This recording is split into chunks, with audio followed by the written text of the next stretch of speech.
What's up, guys? Welcome back to Black Star Anime, the anime community's voice of reason. I'm Cody. And I'm Manny. And you're watching Let's Talk Anime. In this episode, Let's Talk Anime, we're talking about the upcoming sequels in the winter 2017 season. Let's do it.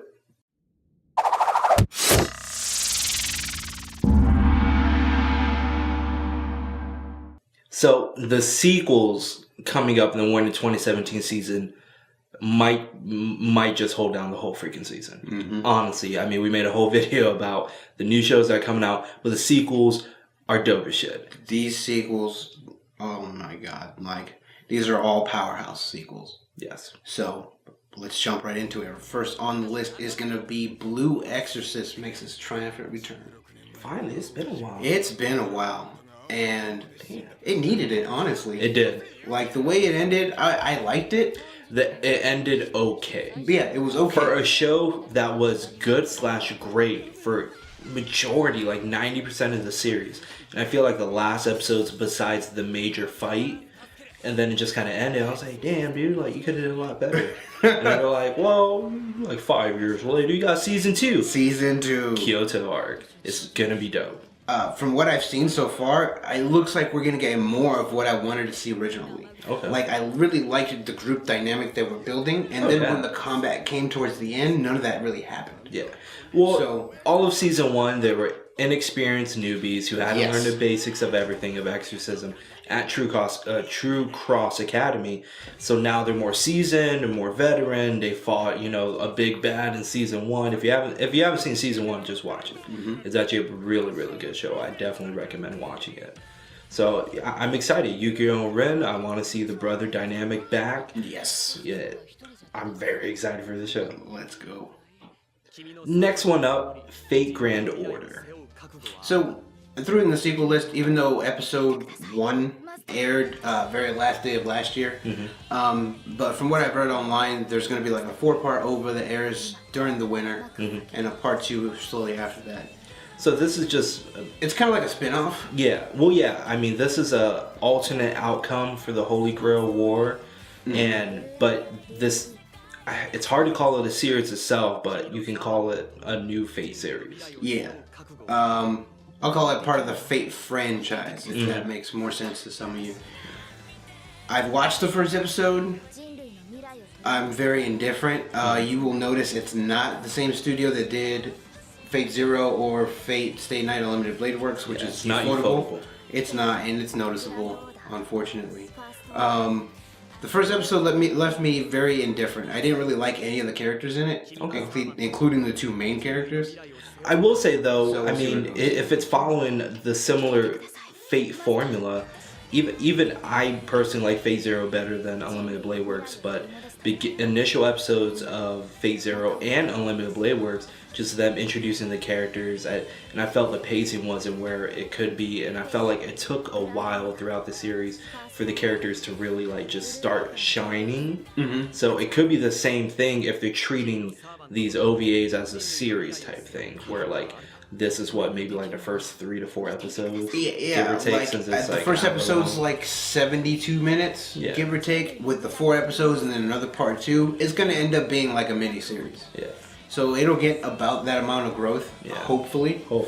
Maybe it'll grow into better characters. We'll see where they go with it. Mm-hmm. Just give me the cool heroes, man. Yeah, that's all I ask. Third up is Gintama. Hey, Gintama's back. If you like Gintama, watch Gintama. I think this is like season 5. Yeah.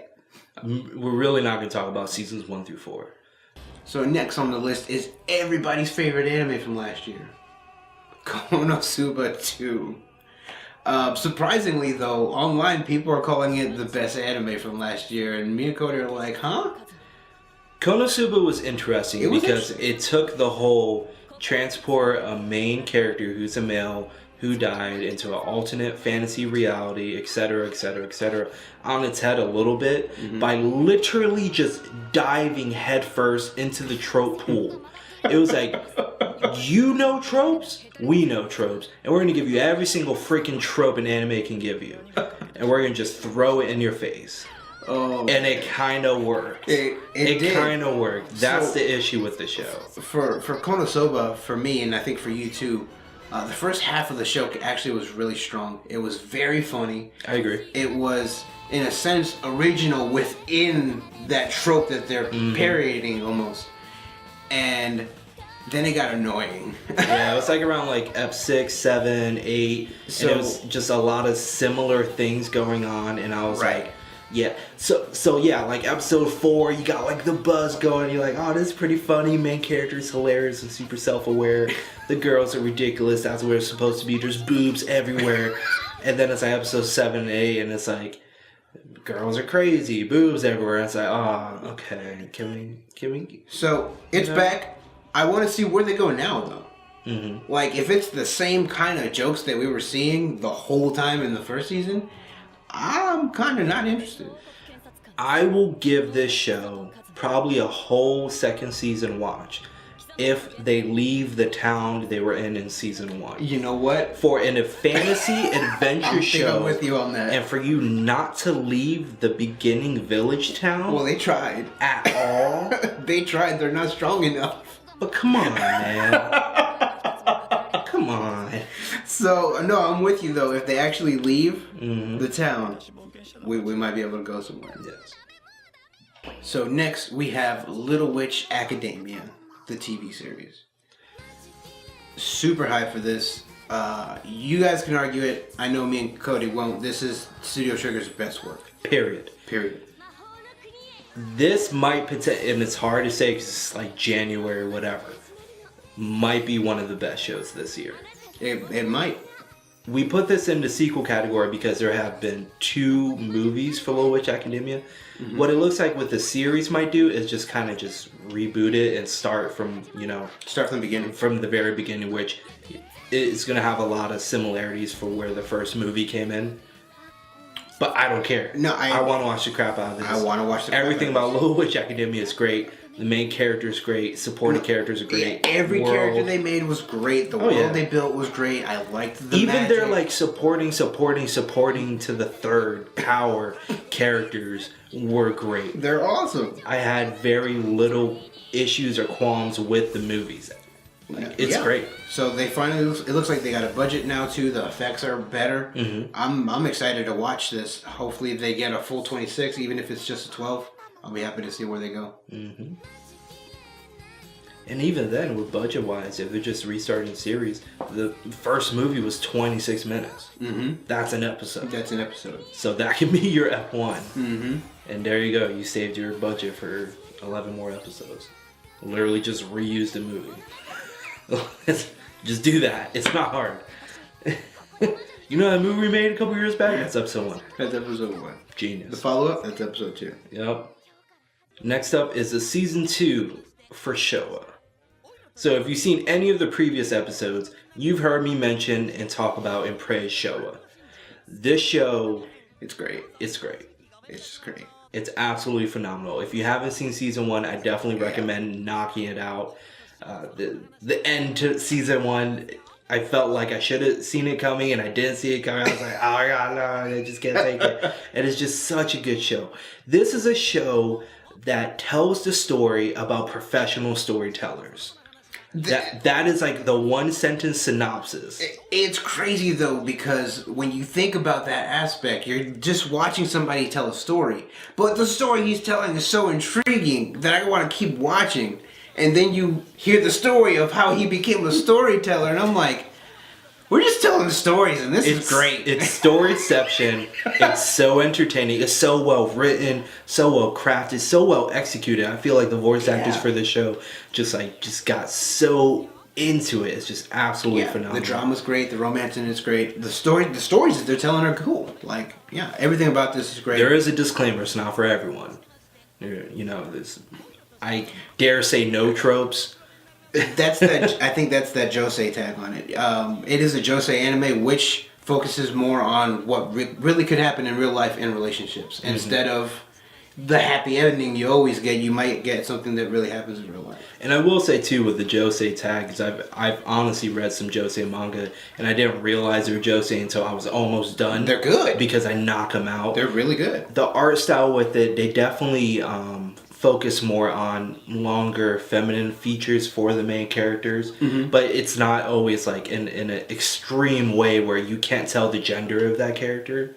And even then, within the show, there are certain stories that the main characters are telling where, you know, they could be both male, but one of the characters is playing the story from a female perspective, and I'm like, oh, that's even better too. That just there's such an art and a craft for doing Rakugo, and then this anime captures it. It's so good. Just watch it. Check it out. All right, so next we have Tales of Zestiria, the X season 2. This might be why FUNimation. This might be why Ufotable isn't making Fate Stay United Grand Order, because they're working on this, and it's very apparent just from the trailer itself. Yeah, so you guys already know we praise Ufotable a lot. I don't know where they get the money to make this kind of stuff. I don't know, but it's awesome. So this is just a continuation from season 1. Which has some of the best fights from last year, in my personal opinion. I feel like that show itself was a sleeper also, too. Yeah, there's so many people who didn't watch it. I think maybe because it was on Funny. It was on FUNimation. It was on Funny. The Tales title. The Tales titles a turn off for some people because people they're not into the games. Made it. So there's a lot of different aspects of why it couldn't have done, or why more people didn't watch it. But man, the fights and the fantasy and all that they have going on in that world is so on another level compared to other shows. It's just mind-blowing. Well, I mean, I played a couple of the Tales game, and I feel like people that have played the Tales game most likely watched this show. Or maybe they didn't. There are, you know, some differences between the actual game and the show itself. You have to include and exclude certain things when you're making an anime. That's usually, you know, just how it goes when it comes from video game to anime adaptations.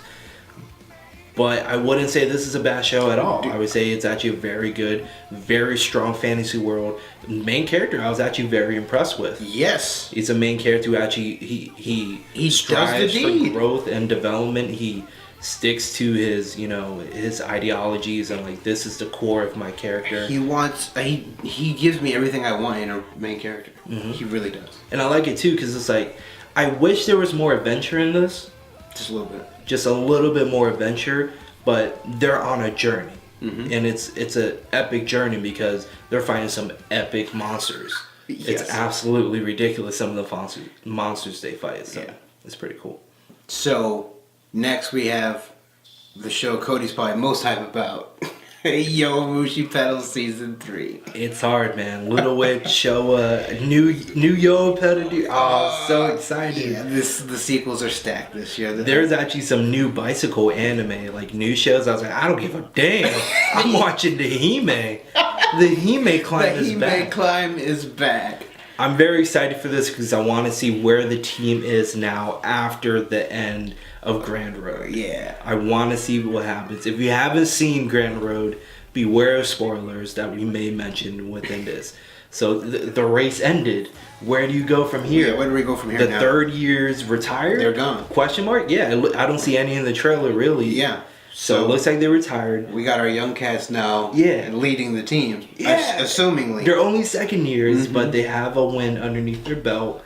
They know what it takes and the absolute ridiculousness it was for that race and how to win it.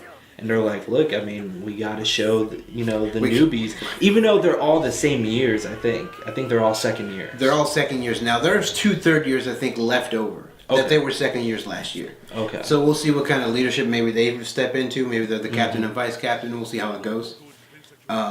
But yeah, I want to see that and whatever new characters they bring to the fold now, because they don't have a full team anymore. That, and I want to see the opposing teams. Yes. The opposing teams had a lot of third years too, and I mean, you lost.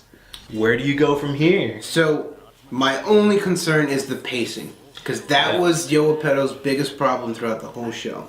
The show is amazing, and then you have an amazing episode and a slow episode, and an amazing episode and a slow episode. So hopefully it doesn't roller coaster and we get a nice climb. Yeah, this is true. I've seen a couple people try to argue like the pacing was perfectly fine for it. They literally made movies. They chopped down the series into movies with a much better pacing and cut out a lot of those slow moments. And it's awesome. Because they realized the issue the original series had. It was awesome. There was some slow episodes. It wasn't even moments. There were slow episodes. Yeah. And then like last 2 minutes, it was like, oh, there's a crazy race. End of episode. I'm like, what? You know, that's not a cliffhanger. That's just bad pacing right now. You just wasted my time. Either way, we're super excited. Yes. Alright guys, so that's going to do it for this episode, Let's Talk Anime. The sequels we're extremely hyped about for the upcoming winter 2017 anime season. Go ahead and give us a like if you liked the video. Give us a thumbs down if you didn't. Leave us a comment down below. Let us know what other sequels you're interested in watching. Subscribe if you're not a subscriber. It really helps out the show and you get updates for all the videos we make. And of course, share this out with your friends so they can see the Hime climb and everything else that's going on for the winter. Thanks for watching. We'll see you next time on Let's Talk Anime. Looking for a way to make Satan see that day when I meet him face to face and unsheath my blade and make him feel the heat of my flames.